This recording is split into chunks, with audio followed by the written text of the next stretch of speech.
네, 계속해서 시장 전망과 투자 전략 알아보도록 하겠습니다. 오늘은 민지 미래에셋증권 연구위원 자리에 모셨습니다. 어서 오세요. 안녕하세요. 네, 최근에 이 미국 장기 국채 계속 이슈가 되고 있죠. 이 16년 만에 최고치를 기록했던 게 최근 안정세를 보이다가 다시 조금씩 좀 오르는 모습을 보이는 건지 좀 궁금한 상황입니다. 현재 채권 시장 상황 어떻게 보시나요? 일단은 말씀해 주신 대로 지금 미국 채권 시장 사실 굉장히 약세 폭이 좀 심화되는 모습을 계속 보였습니다. 가장 크게 이제 저희가 약세 재료로 좀 생각을 하고 있는 부분은 크게 세 가지 정도로 볼 수가 있는데요. 우선은 첫 번째로는 미국 정부에서 이제 미국 국채 발행 물량을 좀 확대하는 그런 기조를 좀 가져가고 있고, 그다음에 인플레이션이 어쨌든 좀 장기화될 가능성에 대해서도 우려스러운 상황이고요.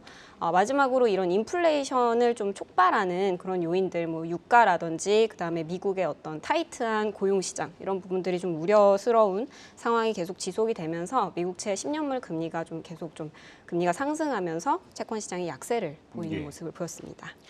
예, 뭐 그런 가운데 또 변수들도 살펴봐야겠죠. 최근에 아무래도 이 중동 지정학적 리스크가 발생하면서 또 안전자산 신호 심리가 확대되면서 또 다르게 또 상황이 바뀌어가고 있는 상황입니다. 이 11월 FOMC 전까지 채권 시장은 좀 어떻게 바라보면 좋을까요? 우선은 11월 FOMC까지 계속 좀 금리 변동성 장세 좀 이어질 가능성이 있다라고 좀 보고 있습니다. 예. 기본적으로 이제 중동에서 있었던 어떤 지정학적 리스크 관련해서는 사실 유가가 좀 더 오를 수 있다라고 하는 그런 불안감이 좀 있는 상황이고요. 다만 저희가 봤을 때는 유가가 지금 계속 뭐 오름세를 보였다가 최근에는 다시 한 배럴당 WTI 기준으로 80달러 선에서 박스권 등락하는, 그러니까 추가 상승이 제한되고 약보합권에서 등락하는 모습을 보였습니다. 그리고 이제 어젯밤에 발표된 미국의 물가 지수 관련해서도 사실 미국의 물가가 뭐 계속 헤드라인 물가, 그러니까 전체 품목을 다 포함한 헤드라인 물가 같은 경우에는 좀 오름세를 보였지만 저희가 식품이나 에너지 가격을 제외한 그런 근원 물가 같은 경우에는 하향 안정되는 모습들을 6월부터 해서 꾸준히 4개월 정도 이어가고 있는 그런 상황입니다. 그렇기 때문에 일단은 저희가 봤을 때 11월 FOMC에서는 금리가 동결될 가능성이 좀 더 높다고 보고 있고요. 앞으로 이제 미국의 인플레이션이 좀 하락하는 장세를 계속 이어가고 경기도 둔화되는 모습들을 이어가면서 연준은 현재 수준에서 기준금리를 좀 동결 기조를 유지해서 내년 한 상반기 정도까지 금리 동결 기조를 유지하는 방향, 그러니까 금리 추가 인상 가능성보다는 동결 기조를 유지하는 방향으로 갈 거라고 보기 때문에 일단은 11월 FOMC를 지나면서 금리의 어떤 현재의 상승세는 좀 안정될 가능성이 높다고 보고 있습니다. 예, 뭐 최근에 이 미국 국채 금리와 함께 뭐 어제 발표된 이 물가, 이 CPI 때문에 말씀하신 것처럼 이제 11월 금리 동결 기대감 계속해서 높아지고 있는 상황입니다. 이 금리 동결 점쳐지는 가운데 최근에 뭐 고용 지표도 발표가 되고 이 어제 CPI도 발표가 됐습니다. 그렇다면 이 FOMC 좀 영향 어떻게 그래도 미칠 거라고 보세요?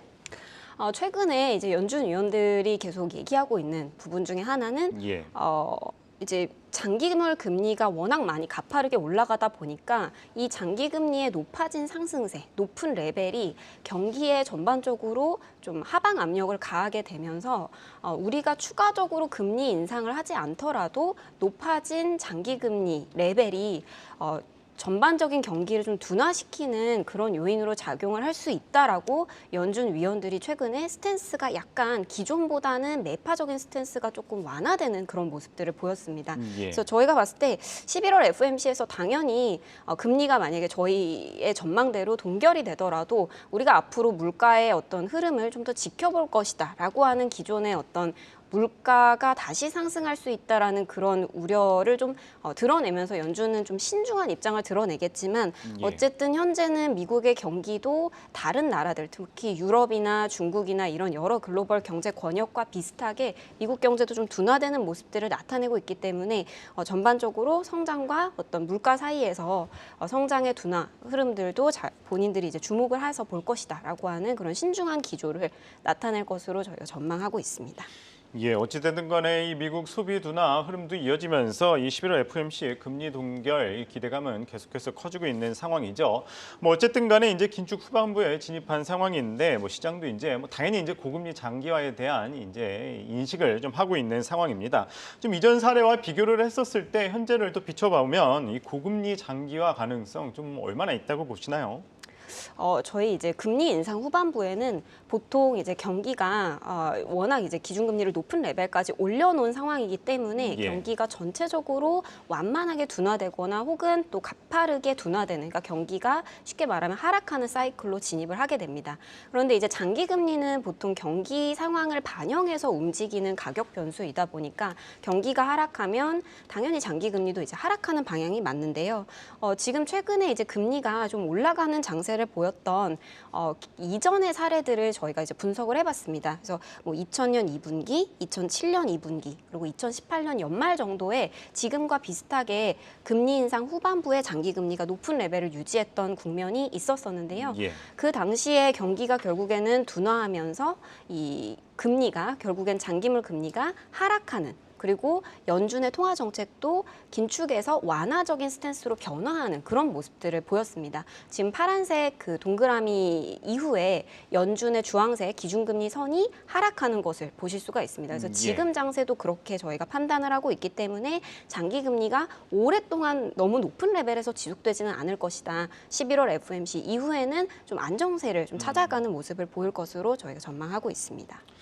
예, 그런 가운데 이 오늘 우리 시장 이 미국 CPI에 영향을 받았지만은 오늘 장중에 발표된 이 중국 지표 관련해서도 또 영향을 받을 것이라는 이야기가 있었어요. 오늘 중국 지표 같은 경우에 이 수출 지표 같은 경우는 이제 두 달째 감소폭을 줄였고요. 또 이 소비자 물가 같은 경우에는 이 9월 소비자 물가 같은 경우에는 보합을 나타냈는데 이에 따른 좀 시장 영향은 어떻게 보시나요?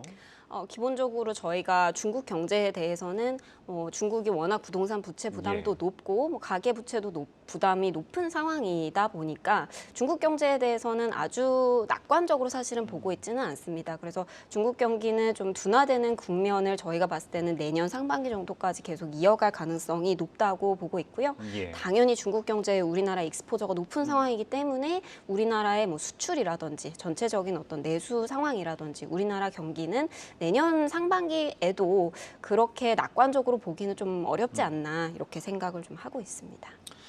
예, 뭐 어찌됐든 이제 또 다음 주 어떤 변수라든지 이벤트가 있는지 짚고 넘어가야 될 것 같습니다. 좀 주목할 만한 경제 이벤트 어떤 게 있을까요? 일단은 다음 주에 저희 미국에서 9월 달 소매 판매 지표가 발표될 예정입니다. 사실 저희가 미국의 소매 판매는 상당히 중요한 지표로 보고 있는데요. 미국 이제 GDP 전체에서 소비가 한 60, 70% 정도를 차지하고 있기 때문에 예. 소비가 둔화되면 그만큼 미국의 경기가 하방 압력을 많이 받게 된다라고 이제 볼 수가 있습니다. 근데 저희가 이제 최근에 어제 발표된 미국의 그 소비자 물가 예. 지수에서도 상품 물가가 상당히 많이 하락을 했습니다. 예. 그건 결국에 상품 소비에 대한 수요가 둔화되고 있음을 나타낸다라고 보고 있고요. 그렇게 된다면 미국의 다음 주에 발표될 소비 지표가 좀 강세가 꺾이는 모습들로 나타나게 되면 연준의 금리 인상 또는 연준의 통화 정책에 관련해서도 조금 더 낙관적인 시장의 생각이 더 높아질 가능성이 있지 않을까 이렇게 판단을 좀 하고 있고 마지막으로 한국은행의 또 금융통화위원회도 다음 주 목요일에 예정이 그렇죠. 되어 있는데요. 간단하게 말씀을 드리면 일단 한국은행은 3.5%에서 기준금리를 동결하고 그리고 최근에 우리나라 물가가 좀 높아지기는 했지만 10월 달부터 12월 달까지는 계절적으로 우리나라 물가가 다시 하락하는 국면이 이제 경험적으로 저희가 봤을 땐 그랬었기 때문에 우리나라 물가는 좀 하향 안정화되고 한국은행에서도 앞으로의 우리나라 성장세에 대해서 좀 더 우려하는, 그러니까 성장과 물가 사이에서 균형을 잡아야 된다라고 하는 그런 좀 중립적인 한국은행의 스탠스를 확인하게 되지 않을까 생각하고 있습니다. 예, 오늘은 뭐 미국의 장기 국채 이슈 또 이 금리 인상 11월 FOMC 다음 주에도 눈여겨봐야 할 이벤트까지 살펴봤습니다. 네, 민지 미래에셋증권 연구위원 말씀 들어봤습니다. 고맙습니다. 감사합니다.